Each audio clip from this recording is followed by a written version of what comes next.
एक सुबह गोलू अपने गार्डन में प्यार से पानी दे रहा था।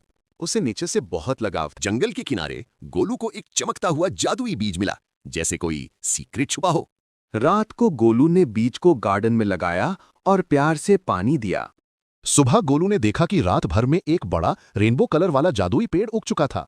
एक परी उड़ी और बोली, धन्यवाद गोलू, तुमने हमें एक नया घर दिया। गोलू ने सीखा, जो नेचर का ख्याल रखता है, नेचर उससे हमेशा खुशियां वापस देता है।